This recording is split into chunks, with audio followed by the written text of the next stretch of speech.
조보 전진을 위한 한보 후퇴라는 제목으로 우리가 좀 말씀을 나누려고 해요. 이 말 잘 알죠?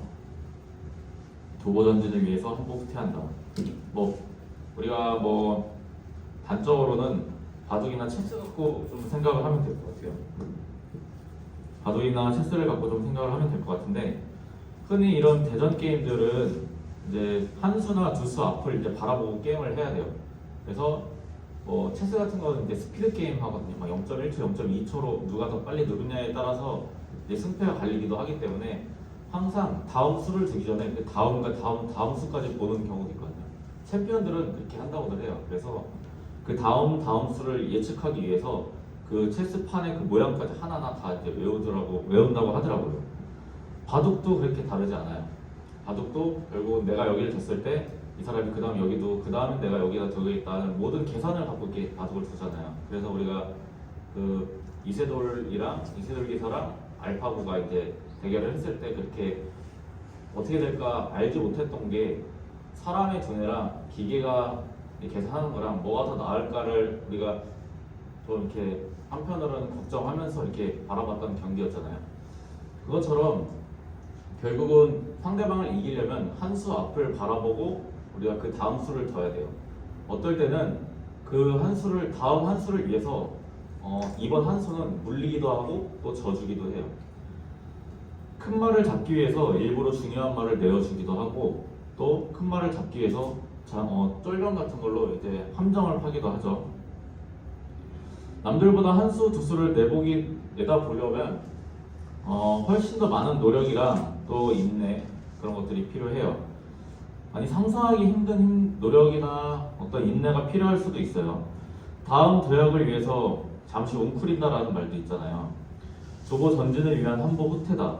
근데 이런 격언들은 절대 틀린 말이 아니에요. 성경도 이것에 대해서 똑같은 말씀을 하고 있거든요. 뭐 이 나라 저 나라에서 이제 비슷한 말들이 있어요. 뭐 조보 전진을 위해서 한보 후퇴, 뭐 방금 말했던 것처럼 도약을 위한 웅크리기, 비슷한 말들이 많이 있거든요. 오늘은 그냥 딱 두 가지만 가져왔는데, 시대도 다르고 뭔가 이렇게 연대도 다르고 또 나라도 전혀 다른데도 비슷한 격언들이 있단 말이에요. 이렇게 비슷한 격언들이 있다라는 거는 사람들이 생각하는 것도 비슷하지만 역사적으로도 많은 사람들이 그 격언에 대해서 공감하고 또 이거는 지혜다라고 인정하기 때문이잖아요. 수많은 사람들이 인정하고 공감하는 지혜, 이런 격언들은 바꿔 말하면 사람이 살아가는데 굉장히 좋은 것들이고, 또 지켜냈을 때 정말로 좋은 삶을 살아낼 수 있는 격언이라는 거거든요. 근데 우리가 이런 격언들을 사람들이 이거를 지켜내나요? 그렇게 살아내나요? 그렇지 못해요. 우리가 성경 말씀도 성경 말씀이지만, 여러분 뭐 격언, 뭐 지혜, 뭐 사자성어, 뭐 좋은 말 되게 많이 알잖아요. 속담도 많이 알고 있고. 근데 그 속담 지키는 사람들이 얼마나 돼요? 그 격언들 지켜내서 살아가는 사람들이 얼마나 돼요?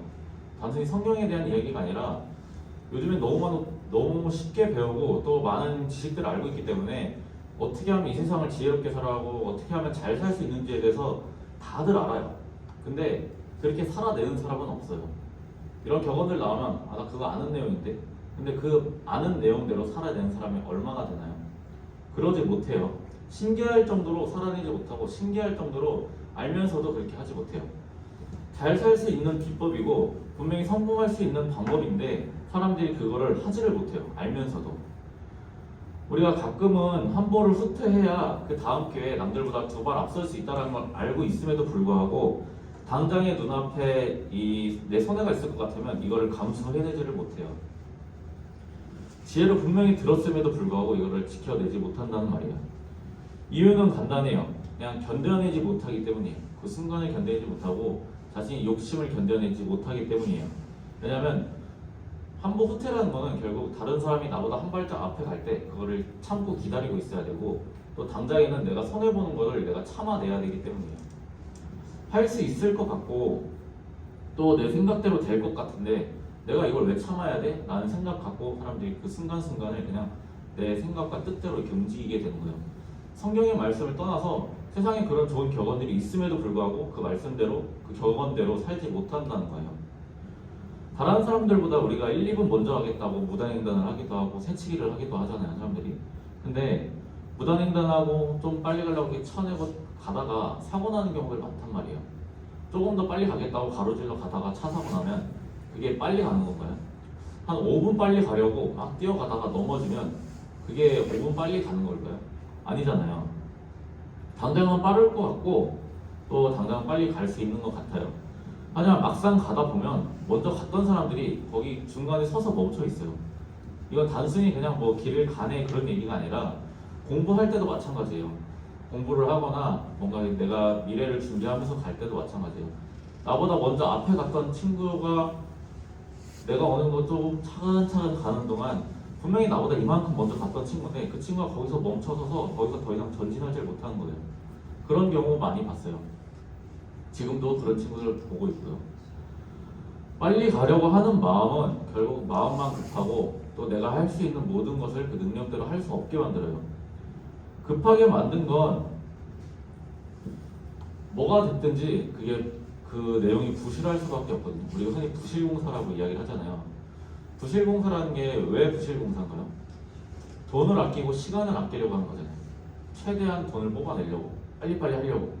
근데 그렇게 급하게 빨리빨리 만든 건물하고 조금 시간과 돈이 들어도 차근차근 지어낸 건물하고 어느 쪽이 튼튼해요?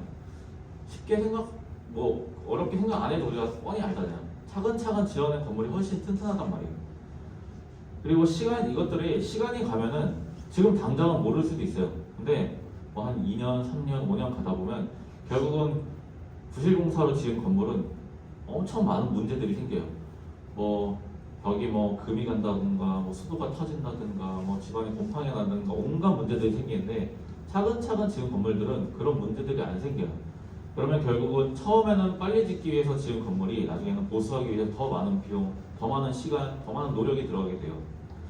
우리가 단적인 예로 사람들이 말하는 좋은 가게들, 좋은 기업들, 또 성공한 사람들을 보면은 어떤 사람들은 되게 막 이렇게 무명 시대를 이렇게 오래 지내다가 나중에 이렇게 뜨는 사람이 있고 어떤 사람은 시작부터 이렇게 뜨는 사람이 있단 말이에요.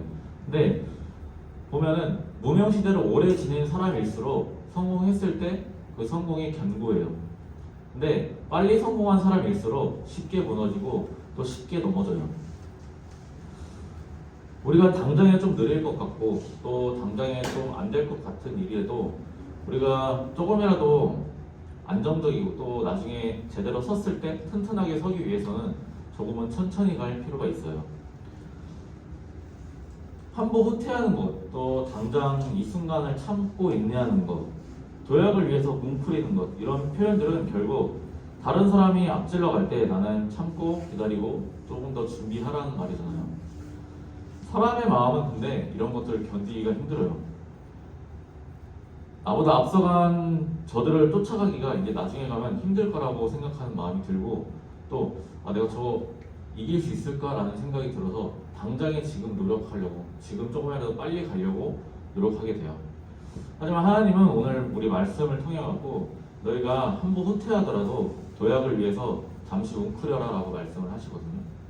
우리가 늘 나누죠. 내가 예수 그리스도를 나를 구원한 분으로 우리가 영접을 하고 믿고 나의 주인으로 예수님을 삼으면 하나님이 나를 자녀 삼아 주시겠다라고 말씀을 하세요. 그래서 성경은 우리한테 하나님을 아빠, 아버지라 불러라 라고 말씀을 해요.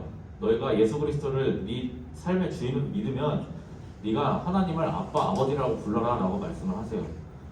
그러면 뒤집어서 만약에 나를 사랑하시고 나를 정말로 아끼시는 내 아버지, 내 아빠가 내가 다른 사람보다 못나길 바라서 너 거기서 멈춰 서 있어 라고 할까요? 그러지 않을 거라는 거예요. 결코 그러지 않을 거예요.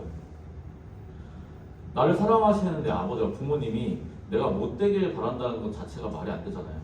근데 그 아버지가 그 하나님이 너 잠깐만 여기서 멈춰 있어라고 하는 게 잠깐만 한 번 후퇴했다가 조금 이따 가자라고 하는 게 그게 누구를 위한 말일까요? 하나님을 위한 말일까요? 아니에요. 그건 우리를 위한 말씀이에요. 나를 위한 말씀이란 말이에요. 우리가 작년 말까지 나눴던 주제들은 하나님이 인격적이신 분이다라는 거였어요. 하나님이 분명히 인격이 있으시고 나를 개인적으로 사랑하신다라는 말씀이었어요. 그리고 그 인격적이신 하나님이 내가 행복하기를 원하신다라고 우리가 말씀을 계속 나누었어요. 오늘 말씀도 조금 다른 내용이지만 결국은 같은 주제거든요. 하나님은 결국 우리가 어리석은 사람이 되질 않기를 바라는 분이세요. 세상에 나와서 우리가 하나님의 자녀로서 무시받지 않기를 원하시는 분이 하나님이란 말이에요. 자기 자녀가 세상에 다른 사람들한테 무시받기 원하는 부모가 어디 있겠어요. 근데 하나님이 우리 보고 잠깐만 멈췄다 가라, 조금만 천천히 가라라고 했다고 그게 뭐 우리를 되게 해코지하고 뭐 다른 사람부터 무시받게 하려고 그렇게 하시는 게 아니잖아요. 그리고 나아가서는 우리가 하나님의 자녀로서 뿐만 아니라 하나님을 위해서 더 큰 일을 하기 위해서 이제 하나님 우리에게 이런 격언 또 말씀들을 주시는 거란 말이에요. 단순히 우리가 하나님 안에서 그냥 뭐 이렇게 하나님 사랑만 누려라 뭐 그런 삶을 살라는 게 아니에요. 나아가서는 우리가 한 사람이라도 더 많은 사람을 하나님께로 인도하고 또 그 사람이 똑같이 하나님 믿어갖고 그 사람이 하나님 나라에 들어갈 수 있도록 우리가 복음을 전하는 게 우리의 역할이에요.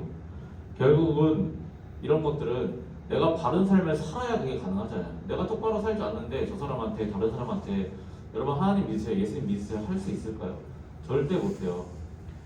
내가 똑바로 살고 내가 다른 사람들과 뭔가 구별된 삶을 살아야지 저 사람은 좀 뭔가 다르다라는 게 있어야지 그 사람들한테 우리가 하나님을 드러낼 수 있는 거고 우리가 예수님의 이름 내가 예수님 믿는다 내가 하나님 믿는다 내가 교회 다닌다 그래서 내가 이렇게 했다 라는 말을 할 수 있는 거잖아요. 근데 다른 사람들이랑 똑같이 살고 똑같이 행동해서는 그렇게 절대 말할 수 없고 그렇게 보일 수 없단 말이에요. 물론 나은 삶이라는 게 그냥 돈 잘 벌고 그냥 잘 먹고 잘 사는 그런 것만을 이야기하는 게 아니에요. 평온한 삶, 행복한 삶을 이야기를 하는 거란 말이에요. 물론 돈이 많으면 좋겠지만 돈이 많다고 반드시 평온하지도 않고 돈이 많다고 반드시 행복한 삶도 아니에요. 결국은 평온하고 행복한 삶을 살기 위해서는 지혜로워야 돼요. 우리가 당장의 눈앞의 이익을 위해서 내 남은 모든 삶을 버릴 수는 없는 거예요. 당장의 전진만을 바라보는 사람은 결국 그 마음에 평온함이라는 게 있을 수가 없어요. 왜냐하면 당장 앞을 봐야 되니까. 그래서 전도서는 계속해서 지혜로운 사람이랑 어리석은 사람에 대해서 말씀하고 있거든요. 어떻게 해야 지혜로운 것이고 어떻게 해야 어떤 사람이 지혜로운 사람인가에 대해서 이제 주로 이야기를 해왔어요. 근데 오늘 말씀은 이제 반대로 어리석은 사람의 대표적인 특징에 대해서 이제 이야기를 하고 있어요. 어리석은 사람의 이제 대표적인 특징이 있자면 자기 스스로가 나 어리석다라고 이제 드러내는 사람들을 이야기해요. 뭐 우리가 잘못 생각하면 뭐 그런 사람이 어딨냐 그럴 수 있는데 의외로 그래요. 의외로 사람들이 자기 스스로 자기의 어리석음을 많이 드러내요. 자기가 자기 말로 나 이렇게 멍청합니다. 나 이렇게 바보 같습니다라고 드러낸단 말이에요. 우리가 12절부터 14절 말씀 한번 같이 읽어볼게요. 시작. 지혜자의 입의 말들은 은혜로우나 우매자의 입술은 자기를 삼키나니 그의 입의 말들의 시작은 우매요 그 입의 결말들은 심히 미친 것이니라. 우매한 자는 말을 많이 하거니와 사람은 장래일을 알지 못하나니 나중에 일어날 일을 누가 그에게 알리리요. 지금 여기 표현들을 보면은 결국은 자기가 판 함정에 자기가 빠진다라는 말씀과 또 자기 올무에 자기가 걸린다라는 말이 있거든요. 이 말들은 결국 어리석은 자의 대표적인 예시예요. 왜 이런 사람들 있잖아요. 막 어떤 사람 친구 옆에 두고 이 친구가 뭐 이렇네 저렇네 뭐 얘는 뭐 거짓말을 하네 뭐 지각을 하네 막 이래놓고 그렇게 말을 막 해요. 그러면 그 다음에 자기가 거짓말하고 지각할 수 있어요? 절대 못하죠. 내가 그런 얘기를 해놨기 때문에 내가 그런 행동을 하면 그 사람은 자기가 한 말에 자기가 걸리는 거예요. 단적인 예로는 그거지만 더 많은 것들이 있어요. 쟤는 저러니까 삶이 저러지. 근데 나중에 자기가 그 위치에 됐을 때 무슨 말을 할 수 있겠어요? 다른 사람이 그 사람을 어떻게 보겠어요? 어리석은 사람들은 이렇게 말을 쉽게 하고 또 쉽게 다른 사람을 정죄하고 판단하고 이야기를 해요. 그리고 지금 14절 말씀을 보면 자기가 막 미래에 대해서 막 이야기를 해요. 내가 이렇게 될 거고 저렇게 될 거고 나 이렇게 해서 이렇게 할 거다. 쟤는 저렇게 될 거고 저렇게 될 거다. 쉽게 다른 사람에 대해서 이야기하고 자기의 미래에 대해서 쉽게 이야기를 해요. 근데 성경이 분명히 이야기하고 있죠. 어떤 누구도 미래의 일을 알 수 없다고요. 이런 우리가 어떤 사람이 내가 친구가 싫다고 그 사람에 대해서 함부로 말하는 것들 또 나의 삶에 대해서 내 미래에 대해서 쉽게 말하는 사람들 많이 있어요. 뭐 자기 능력이 있어서 나는 뭐 1년 뒤에 뭐를 할 거고 뭐 내년에 뭐를 할 거고 쉽게 이야기들을 해요. 근데 주변 사람들은 그 사람의 삶을 다 보고 있단 말이에요. 그 사람의 모습들을 다 보고 있는데 그 사람이 난 이렇게 할 거고 난 이런 처면이 될 거고라고 이야기를 할 때 그 사람의 모습을 보고 있는 사람들 절대 그렇게 되지 않을 것처럼 살고 절대 그렇게 되지 않을 것처럼 행동하는 그 사람들을 보고 사람들이 그 사람이 와 쟤는 진짜 성공하겠구나라고 이야기할까요? 그러지 않아요. 쟤는 좀 뭔가 좀 그러네라고 이야기를 해요. 뭐 더 안 좋은 말을 하겠죠. 문제는 이런 어떤 어리석음의 표현이 그 사람이 그냥 처음부터 그렇게 말하는 게 아니라는 거예요. 어떤 사람들은 이래요. 우리가 친구끼리 이야기를 하다 보면은 처음엔 되게 가벼운 주제로 이야기를 시작을 하거든요. 근데 얘기를 막 하다 보면은 막 흥분하고 막 고조돼갖고 원래는 요만큼만 얘기하려고 했는데 점점 좀 이야기가 커져갖고 막 감정이 막 올라와갖고 요만큼만 이야기할까 막 하면 안 될 얘기까지 막 함부로 하고 막 그래요. 그러다가 결국은 돌아서서 후회하고 내가 이 얘기를 왜 했지? 그런 상황들이 벌어져요. 만약 내가 한마디를 참는다면 나중에 뒤에 올 10마디를 참게 되는 거거든요. 이걸 가지고 하나님은 지혜라고 말씀을 하고 있어요. 어리석은 사람이 말로 자기를 망친다라고 이제 말씀을 하고 있어요. 근데 이거는 단순히 말에만 한정되는 게 아니에요. 말을 쉽게 한다는 거는 말을 많이 한다는 거는 결국은 그 사람이 참을 줄 모르는 사람이라는 거거든요. 인내할 줄 모른다라는 것이에요. 또 자신이 하던 대로 하는 사람이라는 거, 자기가 살던 대로 사는 사람이라는 거예요. 어리석은 사람은 오래 참을 줄도 모르고 말을 신중히 할 줄도 몰라요. 그리고 자기 자신을 덜어볼 줄도 모르고 또 항상 내가 편한 대로, 내가 하던 대로만 하는 게 어리석은 사람의 대표적인 모습이거든요. 아까 우리가 나눴던 주제는 두보 전진을 위해서 한보 후퇴하자라는 말씀이었어요. 말 한마디를 참지 못하는 사람이 다른 사람보다 한 발 뒤로 가는 걸 할 수 있을까요? 당장 이 한마디를 내가 참지를 못해요. 근데 나보다 다른 사람이 한 발 앞서가는 그거를 견딜 수 있을까요? 견디지 못해요. 말 한마디 참지 못하는 사람이 그런 건 절대 견딜 수가 없어요. 남이 나보다 앞서가는 걸 참을 수 있는 사람은 말 한마디를 해도 이거를 참을 줄 아는 사람이 그렇게 할 수 있어요. 참지 못하는 사람은 결국은 오래 참음이라는 마음이 없다는 거거든요. 그러면 상대방이 내 마음을 조금이라도 거슬릴 말이 있으면 거기에 바로 반응을 하고 또 바로 뭔가 화를 내야 즉각적인 대응을 해야 된다고 생각해요. 내가 가만히 있으면 안 된다라고 생각을 해요.